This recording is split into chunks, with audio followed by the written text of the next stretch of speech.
You're watching Suck Professor. Hello, everybody. It's me, Hank. I'm joined by James. James, Destiny 2's James, right, James? Yeah, That's right. You're the Destiny 2 master.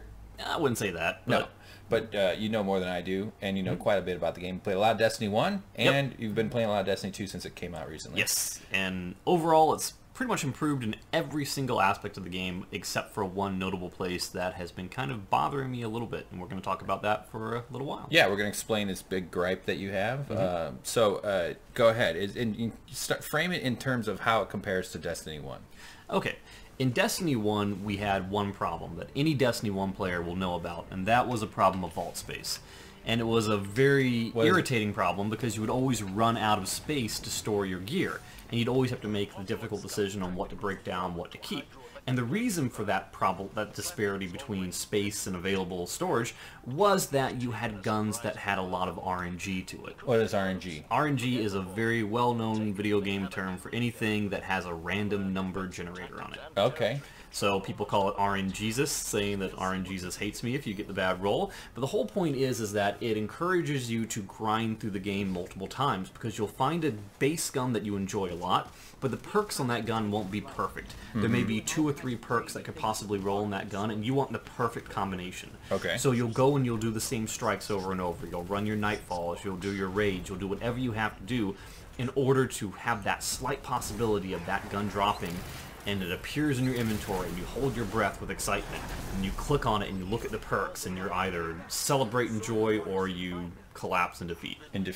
And then you have to be picked up and taken to the hospital. Yes, but the problem with that is that you end up with multiple versions of the same gun that have slightly different perks that you can't quite decide which one you favor. You're like, oh, I really don't want to get rid of this version of this gun because it has this one perk that I might not ever roll again, but it kind of pales in comparison to this one because it has a different perk that if I had these 2 perks on the same gun, it'd be perfect. Okay, so that's inventory management, and that's standard. I mean, in most games where you collect items and stuff, you have to make trade-offs based on if you have a limited inventory space. So that doesn't sound crazy yet. Well, so it was a problem and an annoyance in the first game, but they've done something with Destiny 2 that completely eliminates that, but reveals that it was actually better in Destiny 1. Okay, so what was the problem in the first one? RNG.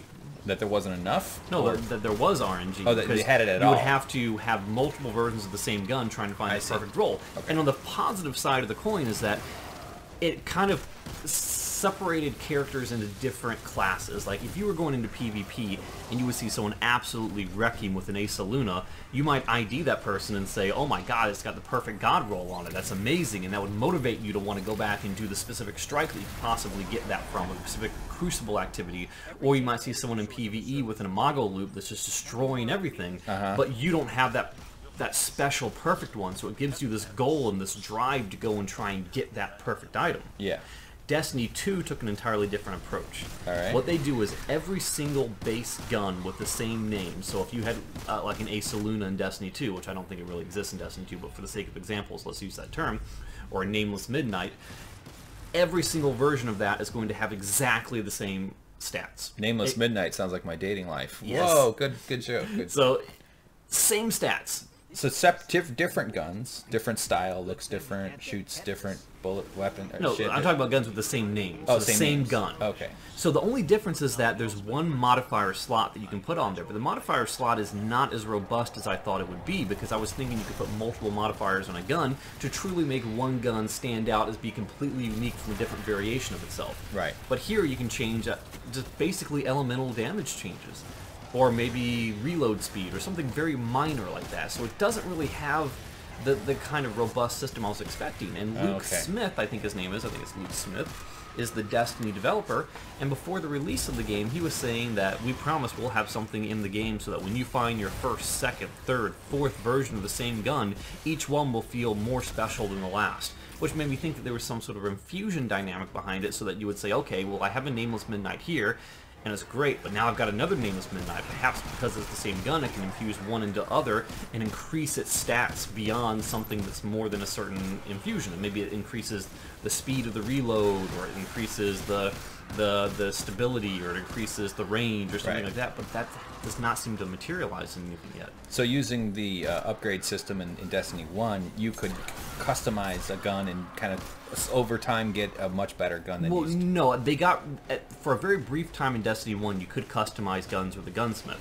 But they found that was too powerful. People were just automatically generating god rolls and becoming too powerful in PvP and PvE. So they got rid of that.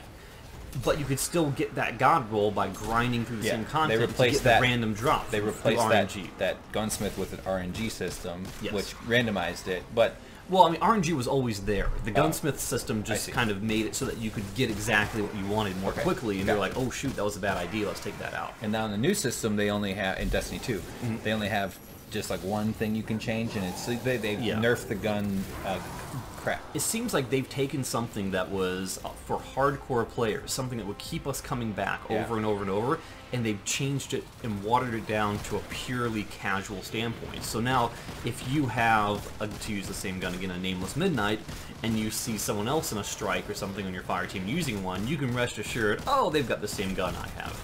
You don't have to have that little bit of jealousy in your mind by IDing their gun. You're like, oh my god, how do you get Firefly and Rodeo on there? Yeah.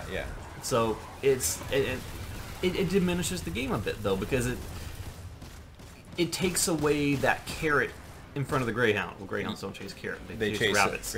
Fuzzy rabbits. Yes, it takes that away, and it stuffed rabbits. It diminishes the drive to keep playing. Like another example is that armor in Destiny 1 had RNG to it as well. It had different levels of stats. So let's use exotics, for example. You have an exotic on, another person has an exotic on. Well, their exotic might have a far superior roll to the one you have. Maybe it has an ability to regenerate grenades faster, or it has your melee ability coming faster, or something like that. Or they were all different. They looked the same, they had the same core perks, but the stats were different. Yeah, sure. And that's why every single Friday when Xur would come around, you get excited. It's like, okay, he's selling an exotic. I already have that exotic, but holy crap, the roll in his is better. I better go pick it up.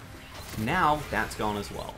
Okay. If you already have the exotic and Xur has it, it's going to be exactly the same, only difference being the power level. So they took away that, what was previously pretty rewarding, although it felt somewhat tedious before you played Destiny 2. You realize how much reward you got out of the sort of, because that's sort of a fundamental of enjoyment, like the randomization of the reward. That's why loot-based video games are fun, because you don't know when the good reward's coming, and that's also why gambling becomes addictive, because the randomization of the reward. Yeah, because the problem is that like into year 2 of Destiny, even and beyond, I was still excited for Friday. I would always run to the Bungie, not Bungie, but to the Destiny subreddit, and I would check to see what Xur has when I'm at work, because I'm a nerd. Yeah, sure. And I'd be like, oh great, I can't wait to get home and pick that up from Xur. Like a shop in the store. Yeah, even though I already had that exotic, better roll, upgrade, heck yeah, let's go for it. I'm excited. Okay. But now we're into like the first month or so of Destiny 2, and I'm already to the point where I'm checking Xur, and I'm like, I already have all that. You have, there's no... Yeah, or I get a new gun that drops from like a reward package from a faction or something, and it's like, oh, I already have that gun. There's no reason to check the perks, because I know they're exactly the same. So let me ask you this. If you had never played Destiny 1, like you didn't know about that previous system, would this be okay? Or it just, because you wouldn't have... Because the reason it's a gripe is because you have the contrast, the two experience. It's boring. And had I not played Destiny 1, I would still think along the lines of, hey, wouldn't it be great if they did something like Borderlands 2 or something? Or like, why don't they do RNG? This seems like a great idea.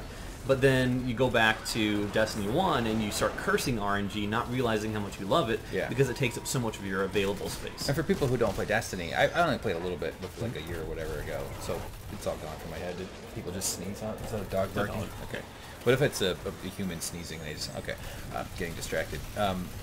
The gun is like the main thing, right? Yeah. You build your whole character around that gun, and you feel really proud when you get like the best guns. Exactly. And start to really maximize the big guns. It's your prized possession. It's like, holy crap! Let me go show people what my Mago loot can do, or let me just go and wreck people with my awesome Crucible gun. Yeah. It's something that you have worked hard for, using blood, sweat, tears, and a lot of luck. And you eventually get it, and you want to enjoy it. Yeah. It's something you have that no one else has, because god darn it, you worked for it. God darn it. God dang it. Well, I like when you use all the words in the names of the guns. It feels like we're in a cult and we have special words that we only we know. Yes. Which is true about all video games. I guess all online communities too. Wow. Okay. So, but overall, though, Destiny 2, you're still digging, and yeah, I'm having fun with it. Wish it wasn't so. I just don't. I feel like they're going towards a much more slanted game towards the casual player in Destiny 2.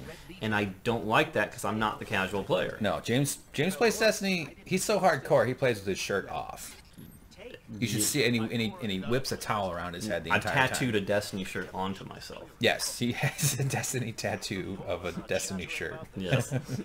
And, boy, there's going to be a lot of grossed out morticians. I mean, yeah, of course, that's probably a group of people that don't get grossed out. It's yeah, I think morticians. I think after you choose that line of work, you tend to have a very iron stomach.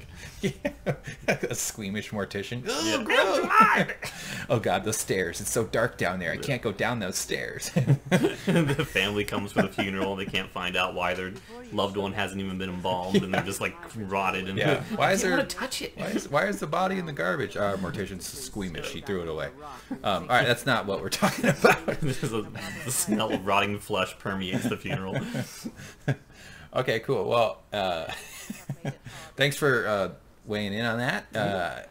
I want to know what people think in the comments. If you're a Destiny player, what do you think? Is this also something that you've encountered? Is it annoying? Is James wrong? Is James right? You know, what are your opinions and thoughts and feelings? Keep it cool, keep it respectful. Anything else you want to add, James? Maybe we'll do some more Destiny stuff if people tell us they want to see some more.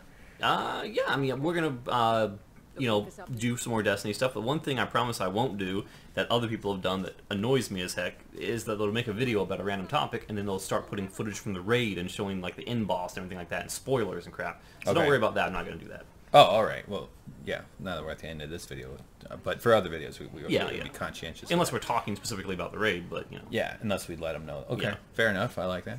All right. Well, very good. Thanks for finding our video, everybody. Thanks for clicking play, liking, and subscribing. Oh, and we're not going to talk in British accents and tell people to absolutely smash that like button. Is that what they do when they smash the like button? It seems like most of like the popular Destiny commentators either are English or they use a fake British accent because they think that makes them sound better. All right, guys, what you want to do is kick the wallaby out of the bobby. And they always start the videos the same way. It's like, what's up, guys? It's your boy. I hate that. It's your boy. Why do they say that? It's your what? Because people they use language to create a sense of in-group. That's what that is, James. Oh, that's what people do. It's all psychology. But it's like... That's why I call you my honey buns. But it's like, shit, I didn't mean to say that in the video. I will watch like 20 Destiny videos and click on one. And it's like, okay, I want to see this one. What's up? It's your boy. Click off. Next one. Oh, what's up? It's your boy. Click off. What's up? It's your boy. Click off. I can't take it. Yeah, I can't take it. There's a whole continent of people that speak with English accents. It's called Australia. Yes. And it is madness. But it angers me because I don't think these people are legitimate. I don't think they're real English. Yeah, that's weird. That's a strange choice. This is not my real accent. This is I actually sound like a Klingon who had his tongue removed. Yes. So I'm faking it right now. All right, well, there you go. We're at the end. James, you've been awesome. Keep Destinying up. And let's go get matching pants tattoos. Bye, everybody. See you later.